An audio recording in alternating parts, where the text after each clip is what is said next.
Well, thank you. It's a pleasure to be here. I want to talk about batteries. That makes people leave the room, actually. It's rather boring. But let me begin with this image. It shows where the world is electrified. And it's my thesis that electricity is tantamount to modernity. Everything that we value as 21st century living is predicated on the availability of electricity. And when you take a look at this image, you see there's some areas that are dark. And there's one of two reasons. Either nobody lives there or the place hasn't been electrified. And if it hasn't been electrified, there's no more precious gift we can give those people than access to electricity. With the installation of renewables that are intermittent, storage is the key enabler. If we do not address the intermittency of wind and solar, they cannot be fully integrated into base load. And if they can't be fully integrated into base load, then you're going to have to back them up with conventional fossil fuels. We have to be able to access electricity from the sun even when the sun doesn't shine. And the inverse is also true. Renewables minus storage is not a solution.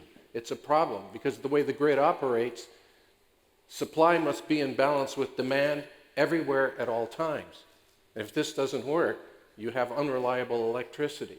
And when we look at the 17 Sustainable Development Goals put forth by the UN, electricity is right in there. Number 7, affordable and clean energy, which is tantamount to electricity. So this is on the radar screen for everybody. And storage would make more efficient use of today's grid, generation, distribution, transmission, in ways that are very, very over capacity for what we need.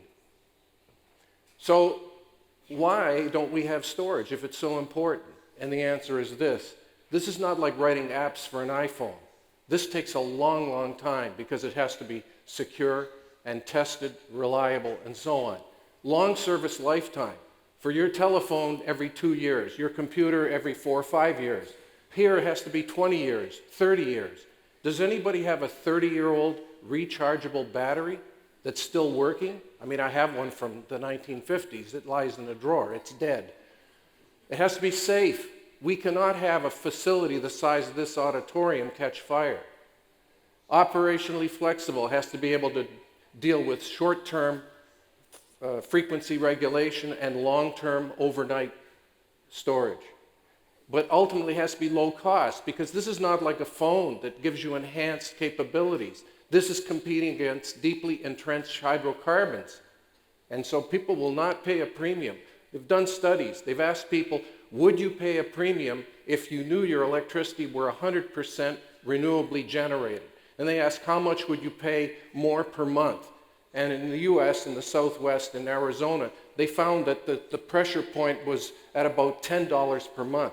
These are people that spend hundreds of dollars per month on cable, hundreds of dollars per month on phone, but they won't spend more than $10 per month on renewables. So I just said, you have to make it competitive.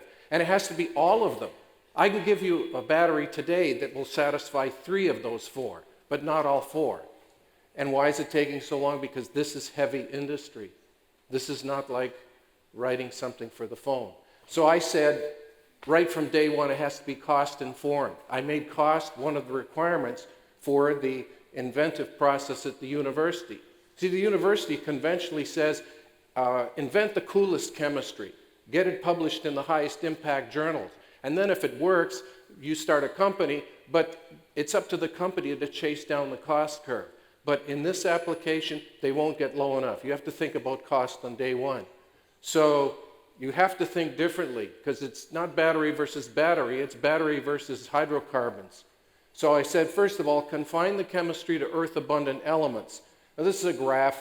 I'm not going to give you too many of these, but it shows the relative abundance of the elements. And what we see is, and this is a semi-logarithmic, so that's 1,000x there. So you have abundant elements up here, and you have scarce elements down there. And the difference between them is 1 billion times. So I told my students, they're forbidden to go to that lower right corner of the periodic table. I won't let them because it doesn't matter what they invent there, it just won't scale.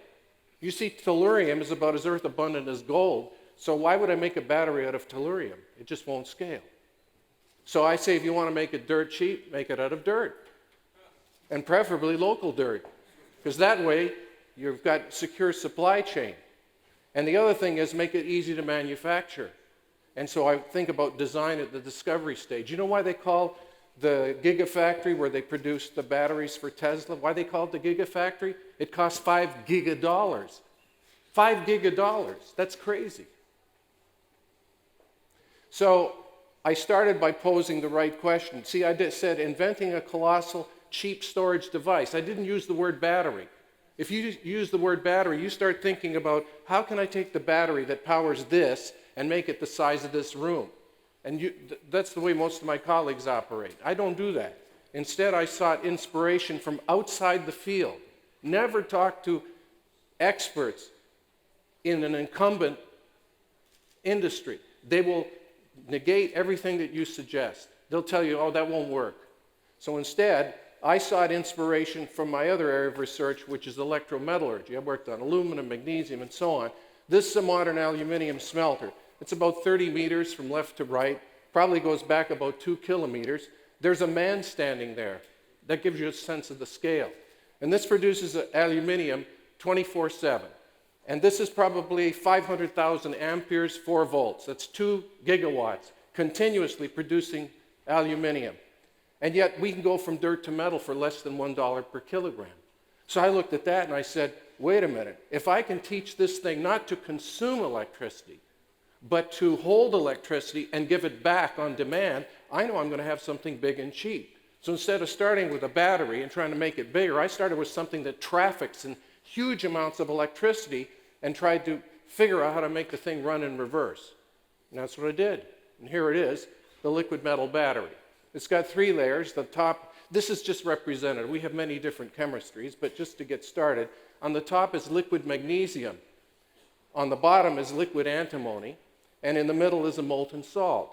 And the liquid metal is insoluble in the salt, and the salt is insoluble in the liquid metal. So these 3 things just lie on top of each other, like salad oil and vinegar, only now instead of 2 layers, we have 3 layers. And so when we want to discharge the battery, the magnesium goes from the top to the bottom and sends electrons through the external circuit. And then to charge the battery, we electro-refine the magnesium back. And in doing so, we purify the antimony, purify the salt, and purify the magnesium and restore the battery to its pristine state. And as the current passes, it generates heat, and that's the threat to safety in a lithium-ion battery. We trap that heat. So we discharge it for 4 hours after dark. It sits for 8 hours, and then we charge it when the sun comes back up for another 4 hours, and that heat is enough to keep everything molten. And this is my team, 20 people. Graduate students, postdocs, even some undergraduates. And that one in the lower left, me, I was the only one that knew electrochemistry of liquid metals and molten salts. All of these people were Aravistes. I took people from outside the field. I wanted novices. They're bright. I mean, they're smart enough to be at MIT. But I didn't want somebody who had worked for 20 years on lithium-ion batteries. Don't go to the expert. And we had funding from Total, French energy giant, at the same time that MIT students were protesting to demand that MIT divest of fossil fuels. And I got my money not from the Electric Power Research Institute or from Edison Electric. I got my money from unlikely places, so be careful. And then finally, the new division, ARPA-E, of the Department of Energy. And so with that funding, we were able to push on this thing. So what's happened over the years? About 1,500 cells have been tested, many different chemistries, different alloys for the metals, different salts, and some of these combinations less than $100 per kilowatt hour. And this is not just cook and look. I mean, I have tenure. Tenure means never having to say you're sorry. So I don't have to publish, but I do publish to launch the careers of the young people. And this was in Nature, which is arguably the premier scientific journal on the planet. And then 2 of my students in that picture, they wanted to start a company. I didn't want a company. I'm from Canada. I'm very polite. I'm very, I want to work as a dutiful professor. But they said, no. We have to start a company. They said to me, look, do you want to change the world? You can't change the world by publishing in Nature. You change the world by commercializing the technology. So that persuaded me. I said, okay, we'll go. So, terrible name, Liquid Metal Battery Corporation, because all the catchy names are already taken. So we named ourselves Liquid Metal Battery Corporation. Then we decided we better change the name. And I heard that Cisco Systems was named that because they were in San Francisco. And I said, well, I invented the battery in Cambridge, so that's how I got Ambry. And Ambry.com was still available in 2012, so I knew that was destiny. So where did we get the Series A funding from? Bill Gates. Bill Gates. Now, you know, I'm Canadian. I told you, I'm polite. I wouldn't go to Bill Gates. He came to me. Why did he come to me? Because he was watching my freshman chemistry class online. He watched all 35 lectures every year, starting in 2004. And in 2009, I got an email from a woman who said she was his assistant, and he was coming to Boston. He wanted to meet with me. Well, I ignored the email. I thought the students had hacked into my account. And I said, I'm smarter than that. I'm not falling for that. No. So she wrote again and said, maybe you didn't see the email, but Mr. Gates would really like to meet with you. So I said, maybe this is real. So I did. He came. We sat for 90 minutes. We talked about my chemistry lectures, distance learning, computers and education. And towards the end, he says to me, what are you working on these days? And this was 2009. I had no results, nothing. I sketched this out on the whiteboard. He says, if you ever decide to spin that out, let me know. I'd be willing to put some money into it. So I met Bill Gates, not because I wrote a fantastic op-ed piece in the Wall Street Journal. I met Bill Gates because I was teaching a big freshman chemistry class, which most of my colleagues would kill to avoid. I can tell that story in mixed company. And Bill Gates was the first investor, and then Total matched his investment. All right, so this is what's going on at the company right now. These are the cells. These are 4 inches by 4 inches, 80 amp hours. There's also a 4 by 4, 2 by 2, forgive me, 380 amp hours, and now a new tall form that's 800 amp hours. This is what the lithium-ion battery looks like out of the Gigafactory. And why the difference in scale? If you want to put 1 megawatt hour on a 50 square meter footprint, you need almost 100,000 of those cells.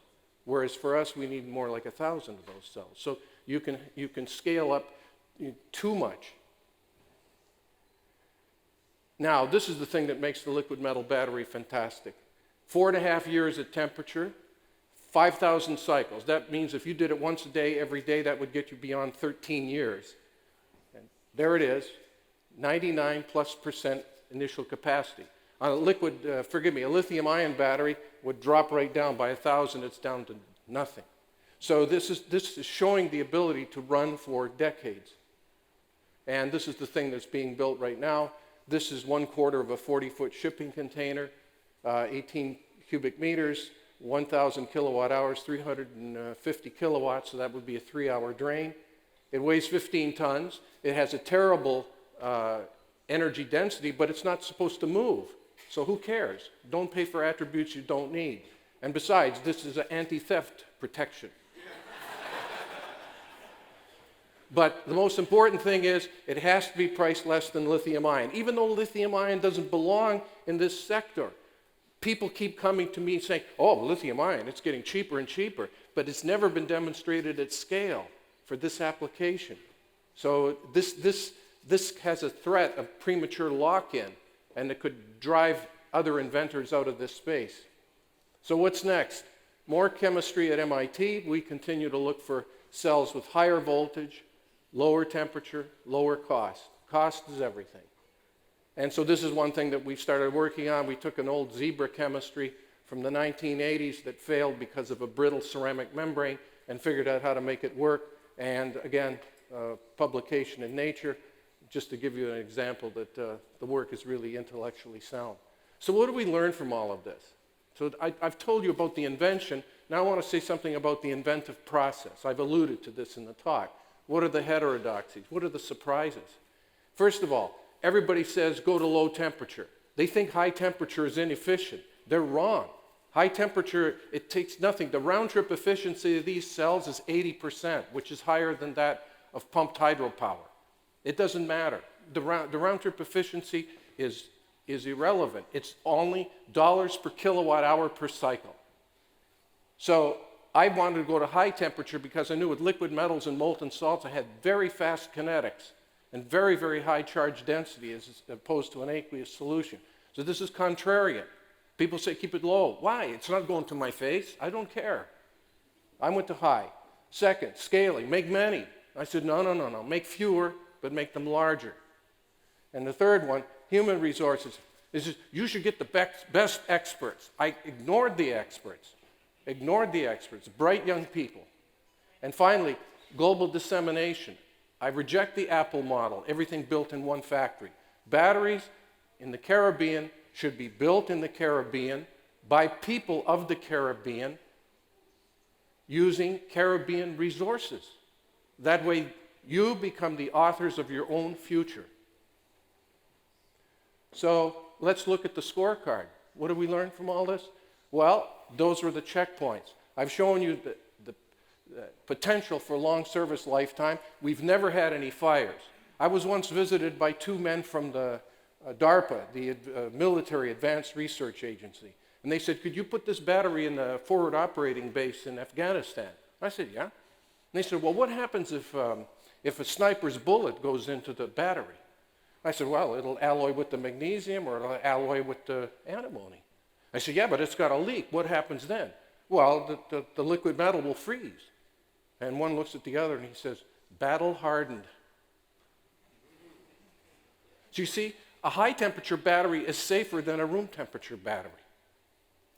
Operationally flexible, we've demonstrated this can draw very, very high currents and deliver very high currents without damage.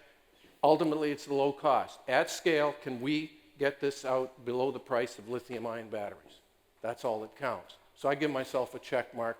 And I wish I could tell you that the batteries are for sale today. We've been at it for 8 years. And we've still got probably another year or two to go because this thing has to be reliable. And you know, we've had people tell us, you say this thing will run for 10 years? Show me 10 years of data. So I better get started this afternoon. Thank you. No,